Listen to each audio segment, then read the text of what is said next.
Sharon देश का गुलाब है, तराइयों में का शोषण फूल। यही प्रकार एक सभाटीए देखिपार यही सभाटी करिबा पाई भाई माने बहुत कम समय रे वेल अरेंज्ड एक मीटिंग ऑर्गेनाइज्ड करिबा सहज नुह आउ से माने बहुत भलो करिसंती। यह एक good sign of leadership. May the lord bless them. प्रभु समान को आशीर्वाद करंतु। प्रभु को महानामर गौरव हो। कोरोना रो समय समाप्त है नहीं। गिरजा सभा सब बंद होता। धीरे धीरे खोलिबा को लगिला। आशा भरोसा आउ थरे जागी उठिला। किंतु एबे है केतेक राज्य अच्छी जो राज्य रे से माने गिरजा करि पारु नाहंती। एणु संकटर समय संपूर्ण भाव रे समाप्त होई नाही। आज अल्प केतेक समय परे सभा तो समाप्त हो जिवो। आउ केबे आमे माने एही प्रकार एक समावेश पाइबा आमे माने जानु ना। लॉकडाउन रो मध्य सूचना धीरे धीरे जना पडुछि। एणु ईश्वरंग लोक माने जहाँ भी आमे माने एई दुई दिन रे सुनिलु बा छोटो बड़ो उपासना मानंकरे सुनी आसुछु ताहाको आमे माने अतीव मनोयोगी होई धरी रखिबा पई चेष्टा करू। जेहेतु आहुरी केबे दुर्भिक्ष आरंभ होई जिवो आमे माने जानु ना। आजिर बहुत आनंद नाच गीत उत्सव रे आपण माने समय बिताइले भल विषय। किंतु व्यक्तिगत जीवन रे मध्य आम्हे माने नाचुथिबा दरकार। पर्सनाली बसी करी मध्य गीत गाउथिबा दरकार। प्रभु को ठारे आनंद केवल सभा समिति रे सीमित ही कि न रहो। सुमधुर सुरर गीत सुमधुर वाद्यर ताने ताने आमे वर्ष को 2-4 थर नाचिबा एहा प्रभु चाहंती नाई। व्यक्तिगत भाव रे आम्ह मानकर जदि ईश्वरंक सानिध्य रे उद्योग अच्छी ताहा दाऊदंक परी व्यक्तिगत भाव में देखा जिवो। किंतु मन रखिबे आम मानकर उद्योग ज्ञान युक्त हेबा दरकार। एलिसाबेथक नमस्कार सुनिबा मात्रे शिशुटी तांको गर्भ रे नाची उठेला। बिना ढोलक रे बिना नाल रे बिना म्यूजिक रे बिना मेलोडियस ट्यून रे आम मानकर गड़ होलिब नहीं। किंतु एलिसाबेथंकर नमस्कार सुनिबा मात्र शिशुटी तांको गर्भ रे नाची उठिला। यह की प्रकार नाच अटे? बिना म्यूजिक रे ईश्वर लोक माने आपण माने प्रभु को सानिध्य रे तो नाचुछंती। ବ୍ୟକ୍ତିଗତ ଜୀବନରେ ମଧ୍ୟ ଆତ୍ମାରେ ପୂର୍ଣ୍ଣ ହେଇ ନାଚିବାର ଅଭ୍ୟାସ ଆରମ୍ଭ କରନ୍ତୁ। କାହିଁକି ମାନେ ସଭା ସମିତି କେବେ ମିଳିବ ଆମକୁ ନ ମିଳିବ ଆମେ ଜାଣୁନା, କିନ୍ତୁ ଗର୍ଭରେ ଶିଶୁ ନାଚିଲା ତାକୁ କାହାରି ସାହାଯ୍ୟ ମିଳିନାହିଁ। ନମସ୍କାର ଶୁଣୁ ଶୁଣୁ ସେ ନାଚି ଉଠୁଛି। ଏହା କି ପ୍ରକାର କନେକ୍ସନ? ନମସ୍କାରରେ ଏତେ ଦମ ଥିଲା ଯେ ଶିଶୁଟି ଗର୍ଭରେ ନାଚି ଉଠିଲା, ପୁଣି ଏଲିସାବେଥ ପବିତ୍ର ଆତ୍ମାରେ ପୂର୍ଣ୍ଣ ହେଇଗଲେ। ଏହା କି ପ୍ରକାର ଇଣ୍ଟରାକ୍ସନ, ପ୍ରତିକ୍ରିୟା? ଜଣଙ୍କର ନମସ୍କାରରେ ଜଣେ ନାଚୁଛି, ଆଉ ଜଣେ ନାଚିଲେ ଜଣେ ଆତ୍ମାରେ ପୂର୍ଣ୍ଣ ହଉଛି। କିନ୍ତୁ ଆମ ମାନଙ୍କର ଲୋକମାନେ ନାଚିଲେ କେତେ ଜଣ ଆତ୍ମାରେ ପୂର୍ଣ୍ଣ ହଉଛନ୍ତି ମୁଁ ଜାଣେ ନାହିଁ। ଆମେ ମାନେ ନାଚିକି ଆନନ୍ଦ କରୁଛୁ, ଭଲ କଥା, କିନ୍ତୁ ଏଇ ଶିଶୁ ନାଚିଲା ପରି ମଧ୍ୟ ନାଚିବା ଦରକାର। ଯଦି ସେଇ ପ୍ରକାର ନାଚ ହେଉନାହିଁ ତାହେଲେ ଆମମାନଙ୍କର ମନୋରଞ୍ଜନର ନାଚ କିଛି ଲାଭ ନାହିଁ। ଈଶ୍ୱରଙ୍କ ଲୋକମାନେ ପ୍ରଭୁ ଆଶୀର୍ବାଦ କରନ୍ତୁ। ଆସନ୍ତୁ ମୁଁ ସଂକ୍ଷିପ୍ତରେ କେତେକ କଥା କହିବି ଯାହା ଆଜି ପୂର୍ବାହ୍ନ ବେଳାରେ ଆମ୍ଭେମାନେ ଛାଡ଼ି ଦେଇଥିଲୁ। ପରମେଶ୍ୱରଙ୍କ ଦୃଷ୍ଟି ଆମ୍ଭମାନଙ୍କ ଉପରେ ରହିବା ପାଇଁ ହେଲେ ଆମ୍ଭମାନଙ୍କୁ କଣ କରିବାକୁ ପଡ଼ିବ? ପରମେଶ୍ୱରଙ୍କ ଦୃଷ୍ଟି ଜଣେ ବ୍ୟକ୍ତି ଉପରେ ପଡ଼ିଲେ ତାହାର ଜୀବନରେ ଅନେକ ଆଶୀର୍ବାଦ ଘଟିଥାଏ। ଅଳ୍ପ କେତେକ ଆଶୀର୍ବାଦର କଥା ମୁଁ ଆପଣଙ୍କ ସମ୍ମୁଖରେ ରଖିଲି, ଟିକିଏ ପୁନରାବୃତ୍ତି କରି ମୁଁ ଆଗକୁ ବଢ଼ିବି। ଈଶ୍ୱରଙ୍କ ଦୃଷ୍ଟି ପଡ଼ନ୍ତେ ସେହି ଦେଶ ଆଶ୍ଚର୍ଯ୍ୟ ଶସ୍ୟ ଉତ୍ପନ୍ନକାରୀ, ଶାକ ଉତ୍ପନ୍ନକାରୀ ଦେଶରେ ପରିଣତ ହେଇଥିଲା। ତାମାନେ ପରମେଶ୍ୱରଙ୍କ ଦୃଷ୍ଟି ଯାହା ଉପରେ ପଡ଼ିବ ସେମାନଙ୍କର ଜୀବନ ଗୋଟିଏ ଆଶ୍ଚର୍ଯ୍ୟର ଜୀବନ ହେବ। ଦ୍ୱିତୀୟ ଆଶୀର୍ବାଦ, ପରମେଶ୍ୱରଙ୍କ ଦୃଷ୍ଟି ଯାହା ଉପରେ ପଡ଼େ ସେମାନେ ସର୍ବ ପ୍ରକାର ବିପଦରୁ ସୁରକ୍ଷିତ ହେବେ। ନହଙ୍କ ଜୀବନରୁ ଆମେ ଦେଖିଥିଲୁ। ତୃତୀୟ ଆଶୀର୍ବାଦ, ପରମେଶ୍ୱରଙ୍କ ଦୃଷ୍ଟି ପଡ଼ନ୍ତେ 400 ବର୍ଷର ଦାସତ୍ୱର ସମାପ୍ତି ହେଲା। ଦୁଗ୍ଧ ମଧୁ ପ୍ରବାହିତ ଦେଶରେ ସେମାନଙ୍କୁ ପ୍ରବେଶାଧିକାର ଦିଆଗଲା। ଈଶ୍ୱରଙ୍କ ଲୋକମାନେ ଚତୁର୍ଥ ଆଶୀର୍ବାଦ ଆମେ ଦେଖୁଥିଲୁ 14 ଅଧ୍ୟାୟର 24 ପଦରେ ପରମେଶ୍ୱରଙ୍କ ଦୃଷ୍ଟି ଶତ୍ରୁ ମାନଙ୍କର ଷଡ଼ଯନ୍ତ୍ରକୁ ଢିଲା କରି ପକାଏ। ପଞ୍ଚମ ଆଶୀର୍ବାଦକୁ ଆମେ ଦେଖୁଥିଲୁ ଯାତ୍ରା 3 ଅଧ୍ୟାୟର 7ରୁ 10ରେ ପରମେଶ୍ୱରଙ୍କ ଦୃଷ୍ଟି ପଡ଼ନ୍ତେ ପରମେଶ୍ୱର ଇସ୍ରାଏଲୀୟ ମାନଙ୍କ ନିମନ୍ତେ ଜଣେ ଭାବବାଦୀକୁ ପ୍ରସ୍ତୁତ କଲେ। ଆପଣଙ୍କ ଉପରେ ପରମେଶ୍ୱରଙ୍କ ଦୃଷ୍ଟି ପଡ଼ିବ, ଆପଣଙ୍କ ପାଇଁ ପରମେଶ୍ୱର ମହାନ ମହାନ ବ୍ୟକ୍ତି ମାନଙ୍କୁ ଠିଆ କରିବେ ଯେଉଁମାନେ କି କୌଣସି ସର୍ତ୍ତ ବିନା ଆପଣଙ୍କ ନିଃସ୍ୱାର୍ଥରେ ସାହାଯ୍ୟ କରିବେ। ଈଶ୍ୱରଙ୍କ ଲୋକମାନେ ଏତେକ ବିଷୟ ଦେଖିଲୁ। ପୁଣି ଷଷ୍ଠ ବିଷୟ ହେଉଛି ପରମେଶ୍ୱରଙ୍କ ଦୃଷ୍ଟି ପଡ଼ନ୍ତେ ପରିତ୍ରାଣ ଆସିଯାଏ। ଲୁକ ସୁସମାଚାର 19 ଅଧ୍ୟାୟ 5ରୁ 9 ଯଦି ଆମେ ଦେଖୁ, ପରମେଶ୍ୱରଙ୍କ ଦୃଷ୍ଟି ପଡ଼ିଲା ଯକ୍ଷ ଉପରେ, ଯକ୍ଷର ପରିତ୍ରାଣ ଆସିଗଲା। ଯୀଶୁ ସେ ସ୍ଥାନକୁ ଆସି ଉପରକୁ ଚାହିଁ ତାଙ୍କୁ କହିଲେ, ଯକ୍ଷ ଶୀଘ୍ର ଓହ୍ଲାଇ ଆସ। ମାଥିଉ 14:14 ଆମେ ଦେଖୁ ଯୀଶୁ ଦେଖି ଦୟାରେ ବିଗଳିତ ହୋଇ ସେମାନଙ୍କୁ ସୁସ୍ଥ କଲେ।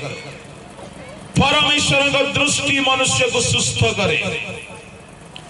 ଈଶ୍ୱରଙ୍କ ଲୋକମାନେ ତେବେ ପ୍ରଶ୍ନ ଉଠେ, ପରମେଶ୍ୱରଙ୍କ ଦୃଷ୍ଟି କାହା ଉପରେ ପଡ଼େ? ଏଇ କଥାକୁ ଆସିର ପୂର୍ବାହ୍ନ ବେଳାରେ ଆମେ ମାନେ ଅଧ୍ୟୟନ କରିପାରିନା। मु आपनको बेसी नुह 5-6 गोटी कथा कहबी कहा ऊपर परमेश्वर को दृष्टि पड़े। नंबर 1 जेउ माने परमेश्वर को दृष्टि रे पवित्र अर्थात परमेश्वर का आशीर्वाद आपण को ऊपर सर्वदा लगी रहू एहा यदि आपण चाहूछंती पवित्र जीवन यापन करने को पड़िबो। जेहेतु सदा प्रभु को चक्षु निर्मल अटे आउ से असुचिता को देखि पारंती नाही परमेश्वर मंदता को अनांती नाही। आपण प्रथम सामुएल 16 अध्याय रो 1 पद टिके पढिबे। अनंतर सदा प्रभु सामुएल को कहिले तुम्ही केते काल साउल पई शोक करिवो आम्ही तो ताहाको इस्राएल ऊपर राजा होइथिबा पई तुच्छ कलु तुम्ही अपना शृंग तैल रे पूर्ण करि चालो आम्ही तुमको बेथलहेमिया जीसी निकट को पठाइबा कारण ताहार पुत्र मन को मध्य रे आम्ही अपना पई एक राजा देखियोछु। परमेश्वर जीसी को पुत्र मानक मध्य रे एक राजा को देखियोछंती। तांगो भाई माने तांको मां बापा तांको मेष पालक भाव रे जानंती किंतु परमेश्वर गोटे राजा को देखियोछंती। राजा हेबार कैंडिडेट को नुह राजा प्रार्थी को नुह एमएलए प्रार्थी एमपी प्रार्थी सरपंच प्रार्थी राजा न हेउणु परमेश्वर दाऊद को राजा भाव रे देखुछंती। कौन देखिले परमेश्वर दाऊदंक ठारे युवा युवती माने ध्यान रे सुनिबे तुम्हारा वर्तमान कंडीशन वर्ष हे पारे घरे परिवार रे एजुकेशनल फील्ड रे प्रोफेशनल फील्ड रे दाऊद से प्रकार एक नीच स्तर रे थिला हे बारे तुम मानकर कैरियर मध्य सेही परि थिबो एजुकेशनल क्वालिफिकेशन भलो थाई न पारे मां बापा भाई भौणी मानक भितरे हे बारे तुमे तुच्छ करा जाउथिबो हे बारे लोके तुमको छोट भाबिकी कनिष्ठ भाबिकी हेय ज्ञान करूथिबे तुमको दुर्बल भाबुथिबे अंडर एस्टिमेट करूथिबे तुमको गणु नथिबे किंतु मने रखि थांतो जदि परमेश्वर को दृष्टि तुम ऊपर रहिबो तुमरो प्रोफेशन नीच हे कि रहिबो नाय परमेश्वर मेष पालक को जदि राजा बनाई पारिले सेही परमेश्वर आसी मध्य जीवित किंतु कौन देखिले परमेश्वर दाऊद ठारे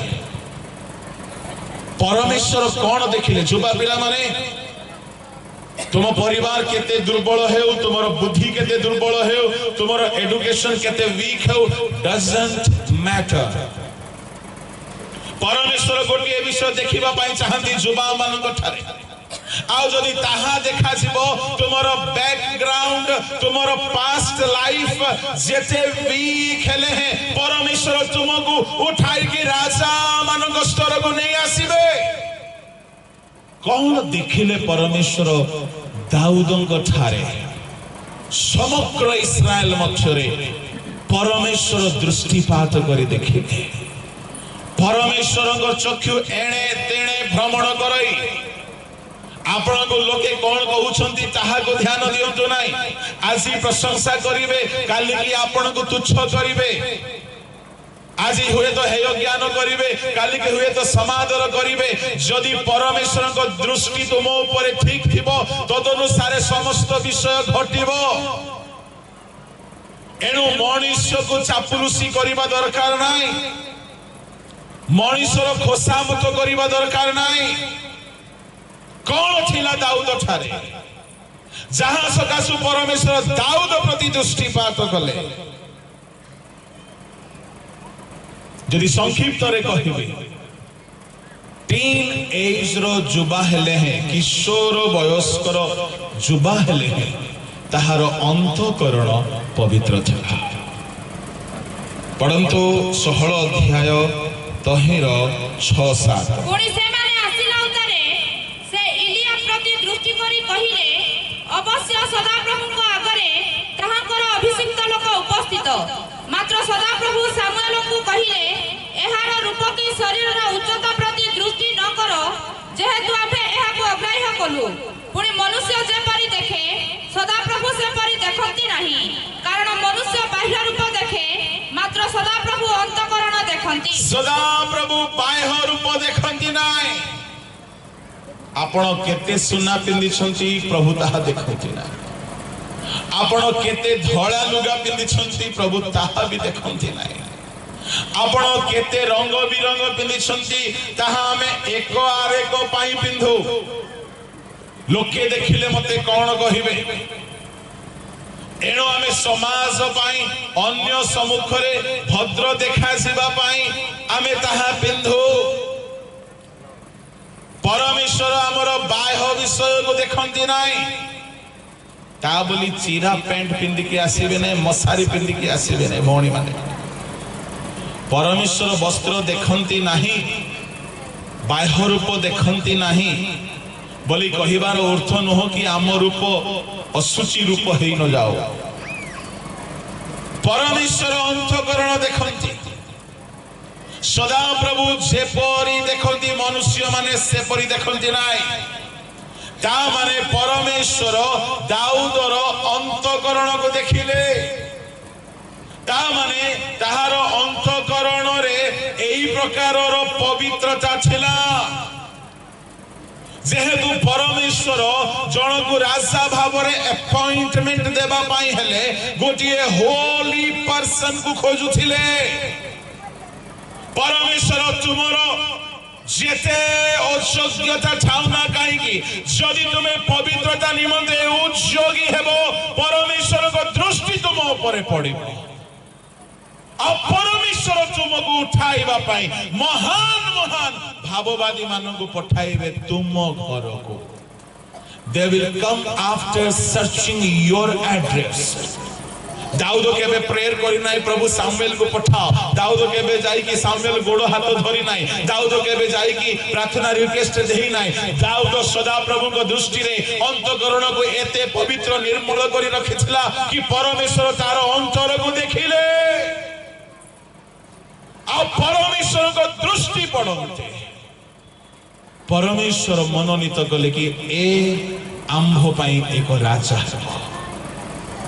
आ देखिले तामाने से आगरो राजा हेबार ट्रेनिंग नहीं थिला कि ना से आगरो सिंहासन रे बसी थिला ना राजा हेबार कथावास्तार शैली जानि थिला ना केबे सैन्य सामंत को लीड करबा सिखि थिला no not at all trained से तालीम पाई नहीं से क्वालिफाइड नु है तारो फैमिली बैकग्राउंड एलिजिबल नु है तारो सोसाइटी हाई प्रोफाइल नु है से संपूर्ण भाव रे दलित निष्पेषित एक पशुपालकर पुओ किंतु से परमेश्वर को दृष्टि रे अपना अंतकरण को निर्मल करके रखिछला एहा परमेश्वर देखिले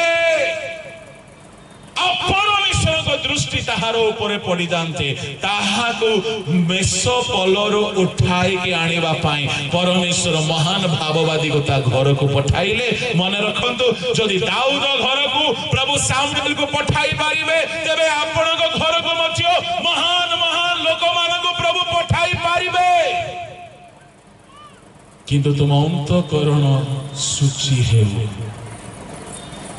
बसिले मंद चिंता सोहिले मंद चिंता अधा तेरे उठी की मोबाइल रे पोर्नोग्राफी कथा कहिला बेले असुचिता मु आपण मान को कहिबा पई चाहे निजो को निजे ठकंतु नाय परमेश्वर outwardly qualified educated well maintained physique परमेश्वर देखु नाहंती सात जण भाई चले डिस्क्वालिफाइड हेले जेतु परमेश्वर को दृष्टि जहा देखिबा को चाहुथिला ताहा सात जण भाई को पाखरे न थिला जेतु परमेश्वर पवित्रता अनाइबा को चाहुथिले आ दाऊद छोट थिला किंतु सदा प्रभु को दृष्टि ताहा ऊपर पड़िला जेतु ताहार अंतकरण पवित्र थिला द्वितीय तिमोथी 2 अध्याय 20-21 पढ़ो କାହାକୁ ପ୍ରଭୁ ବ୍ୟବହାର କରନ୍ତି? ଗୋଟିଏ ବଡ଼ ଘରେ ଯେ କେବଳ ସୁନା ଓ ରୂପାର ପାତ୍ର ଥାଏ ତାହା ନୁହେଁ, ମାତ୍ର କାଠ ଓ ମାଟିର ପାତ୍ର ମଧ୍ୟ ଥାଏ। କେତେକ ସମାଦର ଓ କେତେକ ଅନାଦର ନିମନ୍ତେ ଥାଏ। ଅତଏବ ଯଦି କେହି ସେହି ସମସ୍ତଙ୍କ ଠାରୁ ଆପଣାକୁ ପରିଷ୍କାର କରେ, ତାହା ହେଲେ ସେ ପବିତ୍ରୀକୃତ, କର୍ତ୍ତାଙ୍କ ବ୍ୟବହାର ପାଇଁ ଉପଯୁକ୍ତ, ପୁଣି ସମସ୍ତ ଉତ୍ତମ କାର୍ଯ୍ୟ ନିମନ୍ତେ ପ୍ରସ୍ତୁତ, ଏପରି ଏକ ସମାଦରର ପାତ୍ର ହେବ। ଯଦି କେହି ଆପଣାକୁ ପରିଷ୍କାର କରେ, କର୍ତ୍ତାଙ୍କ ବ୍ୟବହାର ପାଇଁ ଉପଯୁକ୍ତ ହେବ। You have to make yourself holy. କେହି ତୁମ ପଛରେ ପଡ଼ିବାର ନାହିଁ। କେତେ ମା ବାପା କହିଲେ ମଧ୍ୟ ତୁମେ ସୁଧୁରିବ ନାହିଁ। ଅପବ୍ୟୟ ପୁତ୍ର ନିଜେ ଚେତନା ପାଇଲା ଆଉ କହିଲା ମୁଁ ଉଠି ମୋ ବାପାଙ୍କ ଘରକୁ ଯିବି। ଆଉ ସେ ଉଠି ବାପାଙ୍କ ଘରକୁ ଗଲା। ବାପାଙ୍କ ଘରକୁ ଗଲା ବେଳକୁ ସେ ଦୂର ଦେଶକୁ ଚାଲି ଯାଇଥିଲା। ସେ ଫେରିକି ଆସିଛି ବାପାଙ୍କ ଘରକୁ। ଶୁଣନ୍ତୁ ଶୁଣନ୍ତୁ ଶୁଣନ୍ତୁ, ତାହାର ବାପା ଦୂରରୁ ଦେଖିଲେ ଆମ ମାନଙ୍କର ପିତା ପରମେଶ୍ୱର ଆମେ ଯଦି ଫେରି ଆସିବା ସେ ଆମକୁ ଦୂରରୁ ଦୃଷ୍ଟି ପକାଇବେ, କିନ୍ତୁ ନ ଫେରିଲା ଯାଏ ତାଙ୍କର ଦୃଷ୍ଟି ଆମ ଉପରେ ପଡ଼ିବ ନାହିଁ। ଯେ ଯାଏ ଆମେ ଫେରିବ ନା।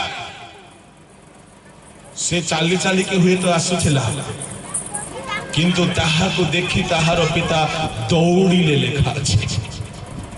ପୁଅ ଦୌଡ଼ି ନାହିଁ, ପୁଅ ହୁଏତ ଚାଲି ଚାଲି ଆସୁଥିଲା। ମନେ ରଖନ୍ତୁ, ଯଦି ଆପଣ ମାନେ ପାପରୁ ଫେରି ଆସିବେ ତେବେ ପରମେଶ୍ୱର ତୁମକୁ ଆଲିଙ୍ଗନ କରିବା ପାଇଁ ପରମେଶ୍ୱର ଦୌଡ଼ିବାକୁ ଷ୍ଟାର୍ଟ କରିବେ। ଫେରିବା ମାନେ କଣ? ମନେ କରନ୍ତୁ ଆପଣ ଅଲୋଡ଼ାରୁ ଚାଲି ଯାଇଛନ୍ତି ରାୟଗଡ଼ା। ଆପଣ ଫେରିବା ପାଇଁ ହେଲେ ଆପଣ ରାମନାଗୁଡ଼ା ଆସିଗଲେ ଯଥେଷ୍ଟ କି? ପୁରା ଫେରି ନାହାନ୍ତି। ଆପଣ ପଦମପୁର ଆସିଗଲେ, ଗୁମଡ଼ା ଆସିଗଲେ, ଭାବିବେ ମୁଁ ତ ଅଧା ଫେରିଗଲି। ଆପଣ ଗୁଣପୁର ଆସିଗଲେ ଯଥେଷ୍ଟ ନୁହଁ।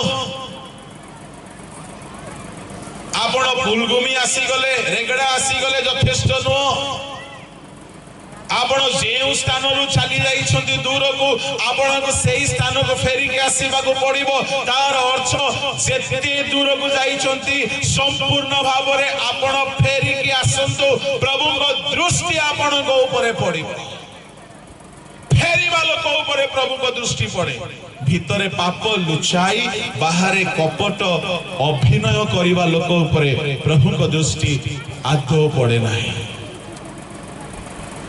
ଈଶ୍ୱରଙ୍କ ଲୋକମାନେ, ଏଣୁ ଯଦି ଆମେ ଫେରିବା, ମତେ ସେହି ପୋର୍ସନ ବହୁତ ଭଲ ଲାଗିଲା। ପିତା ଦୌଡ଼ିକି ଗଲେ ତାକୁ ଅନାନ୍ତେ ଅନାନ୍ତେ, ତାକୁ ଦୂରରୁ ଅନାଉ ଅନାଉ ପିତା ଦୌଡ଼ିବା ଷ୍ଟାର୍ଟ କଲେ। ଆରେ ତୁମେ ଫେରିକି ତ ଆସ ପାପ ଛାଡ଼ିକି। ପରମେଶ୍ୱର ତୁମ ପାଖକୁ ଦୌଡ଼ିକି ଆସିବା ଷ୍ଟାର୍ଟ କରିବେ। ପରମେଶ୍ୱର କେମିତି ଦୌଡ଼ନ୍ତି ଜାଣ? ସିଏ ଯଦି ଦୌଡୁଛନ୍ତି ମାନେ ସ୍ୱର୍ଗର ସୈନ୍ୟ ସାମନ୍ତ ଦୂତଗଣ ଭାବବାଦୀ ସମସ୍ତେ ତୁମ ପଛରେ ଦୌଡ଼ିବେ। ପରମେଶ୍ୱର ଦୌଡ଼ିବାର ଅର୍ଥ କଣ? ପରମେଶ୍ୱର ଦୌଡ଼ିବାର ଅର୍ଥ ସେ ତୁମକୁ ବସ୍ତ୍ର ପିନ୍ଧାଇବା ପାଇଁ ଦୌଡ଼ିବେ, ସେ ତୁମକୁ ପ୍ରମୋଶନ କରିବା ପାଇଁ ଦୌଡ଼ିବେ, ସେ ତୁମକୁ ପାଦୁକା ଦେବା ପାଇଁ ଦୌଡ଼ିବେ, ସେ ତୁମକୁ ତୁମର ହରାଇ ଦେଇଥିବା ଆଶୀର୍ବାଦ ଦେବା ପାଇଁ ଦୌଡ଼ିବେ। ଆରେ ତୁମେ ଫେରିକି ଦେଖ ତ। ଯଦି ଆମେ ଫେରିବା ତ ପ୍ରଭୁଙ୍କ ଦୃଷ୍ଟି ପଡ଼ିବ। ଏଣୁ ଈଶ୍ୱରଙ୍କ ଲୋକମାନେ, ଆମେ ଅନେକ ସମୟରେ ବହୁତ ଅଭିନୟ କରିଥାଉ। ଏଣୁ କଥାରେ ମୁଁ ସେଦିନ କହୁଥିଲି, ବହୁତ ପୁରୁଣା ଗୀତଟି ଅଛି, ଯିଶୁ ନାମେ ଲୁଚାଅ ଯେତେ ପରିଚୟ, ସବୁ ମିଛ ଅଭିନୟ।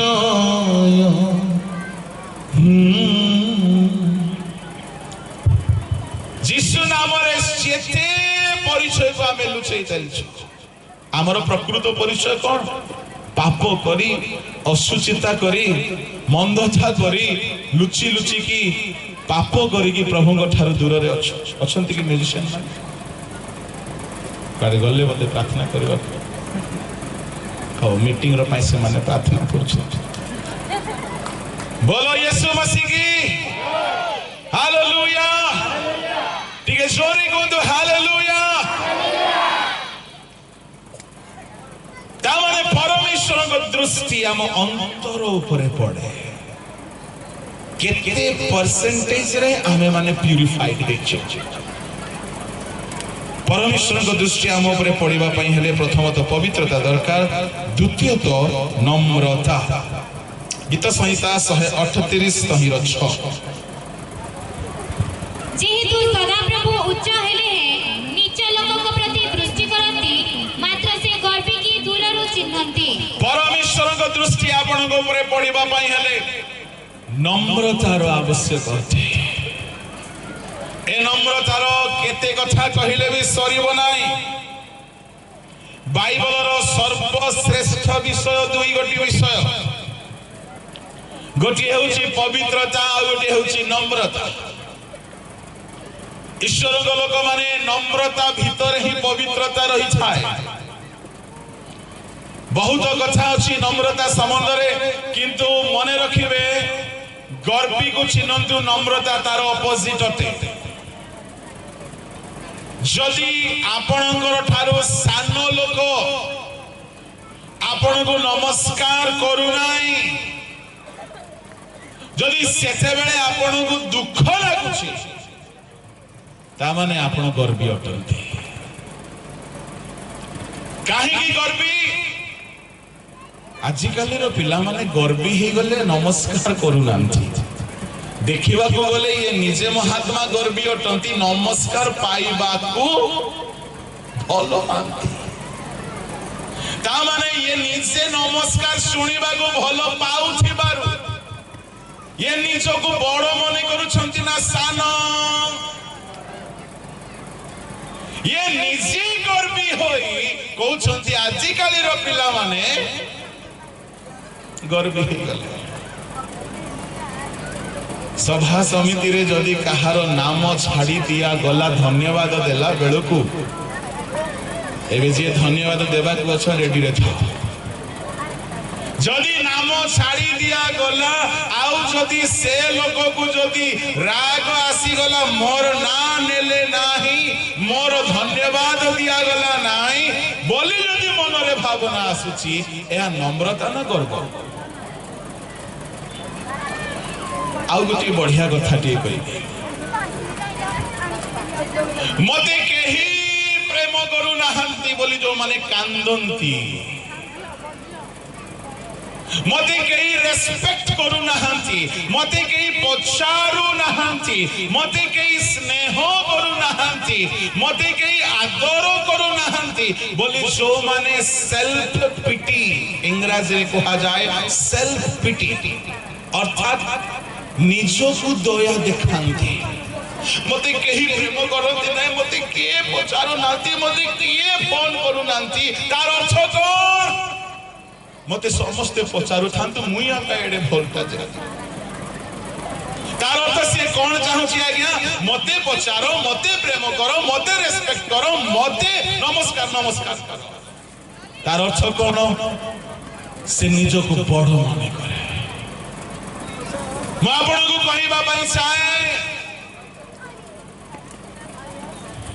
जदि आपण को भितरे फट करी क्रोध आसुची क्रोध काहे कि आसे सेते बेले हमरो सेल्फ रेस्पेक्ट को हर्ट हुए हमरो स्वार्थ को हर्ट हुए सेते बेले हम भितरे राग आसे मते से काहे कि कहबो काहा को कहबो मते से काहे कि कहबो मते अर्थात मु I am something you must learn to behave yourself बोली कहंती केते लोग तामाने हमें रेस्पेक्ट डिमांड करो हमें ऑनर डिमांड करो हमें प्रेम डिमांड करो एहा गर्वर लक्षण अटे ईश्वर को लोक माने मुंडो नुआई देबा धीरे धीरे कथा कहबा नम्रता नुह आम आचरण रे जदि आमे डिससैटिस्फाइड असंतुष्ट जदि आमे कांदुछु बेसी निजको दुख करिके मते केही भलो पाउ नाहंती बोली एहा गर्व अटे जदि बुझिबा पाई सुविधा हो नाही आपण यूट्यूब रे देखि पारिबे ह्यूमिलिटी ऊपर गुडा मेसेजेस अछि निहाती दरकार काहे कि म एहा कहूची परमेश्वर नम्र लोक मानक ऊपर दृष्टिपात करନ୍ତି तृतीय परमेश्वर दृष्टिपात करନ୍ତି जेउ माने क्रंदन सहकारे प्रार्थना करନ୍ତି यात्रा पुस्तक 2 अध्याय 24 एवं 25 तहिरे परमेश्वर सेमानको आदेशर सुनिले आउ अब्राहम व इसहाक व याकूबଙ୍କ सहित रुत आपण नियम स्थिर स्मरण करी इस्राएल संतानगण प्रति दृष्टिपात कले व सेमानको अवस्था जानिले जेउ माने क्रंदन करନ୍ତି आपण ऊपर परमेश्वर को दृष्टि पड़ू बोली जदि आपण चाहूछंती अश्रु सहकारे प्रार्थना आरंभ करंतु परमेश्वर को दृष्टि पड़िबो आपणकर समस्यार समाधान परमेश्वर नितांत करिवे चतुर्थ उपाय म कहिबी परमेश्वर को दृष्टि आम ऊपर पड़िबा पई हेले सदा प्रभु को विषय को भय आम ठारे रहिबा दरकार गीत संहिता बाहर करंतु ताहार 33 18 19 देखो जेउ माने सदा प्रभु को भय करंती ताहाको दयारे भरोसा रखंती सेमानको प्राण मृत्युरु रक्षा करिबा पई व दुर्भिक्ष समय रे सेमानको बंचाइबा पई सेमानको ऊपर ताहाकर दृष्टि थाए जेउ माने तांको भय करंती ताहाको ऊपर भरोसा करंती सेमानको ऊपर परमेश्वरଙ୍କର दृष्टि थाए मृत्युरु रक्षा करिबा पाए ईश्वरଙ୍କ लोक माने मु शेष कथा टी कहि के समाप्त करिबा पाए चाहे परमेश्वरଙ୍କ दृष्टि जदि आपणଙ୍କ ऊपर पड़ू एहा जदि आपण चाहू अछंती ताले सदा प्रभुଙ୍କ दृष्टि धार्मिक जीवन यापन करंतु पढंतु बाइबल रो गोटे पद प्रथम पीतर 3:12 कारण धार्मिक मानक प्रति प्रभु को दृष्टि अछि सेमानको विनती प्रति ताहाको कोन उन्मुक्त अटे किंतु प्रभु को मुख दुष्कर्मकारी मानको प्रतिकूल धार्मिक मानक ऊपर परमेश्वर को दृष्टि अछि तामने वर्षरु आरंभरु वर्षर शेष जाए परमेश्वर को दृष्टि यदि आपण को ऊपर पड़िबो you will never be the same दाऊद ऊपर दृष्टि पड़िला से राजा हे गले इस्राएल ऊपर दृष्टि पड़िला से माने अभिशप्त देश रु बाहरी दुग्ध मधु देश को स्थानांतरित हे गले परमेश्वर को दृष्टि पड़िला आ इस्राएल मानक पई मोसा को प्रभु गढिले परमेश्वर को दृष्टि पड़न्ते नह रक्षा प्राप्त हेले परमेश्वर को दृष्टि सुरक्षा दिए आश्चर्य कर्म करे आम जीवन को गढिनी ए वर्षर आरंभ रु शेष जाए प्रभु को दृष्टि आपण ऊपर पड़ू बोली चाहूँ नम्र हुंतु पापरु फेरंतु पवित्र हुंतु प्रभु को भय करंतु आसंतु अपना चक्षु बंद करबा 5 मिनिट समर्पित हेबा समस्त अपना चक्षु बंद करंतु जदि कौनसी अशुचिता लुचाई के रखिछंती आजी फेरंतु प्रभु आपण को क्षमा देबे आ प्रभु दौड़ी आसीबे आलिंगन करबा पाए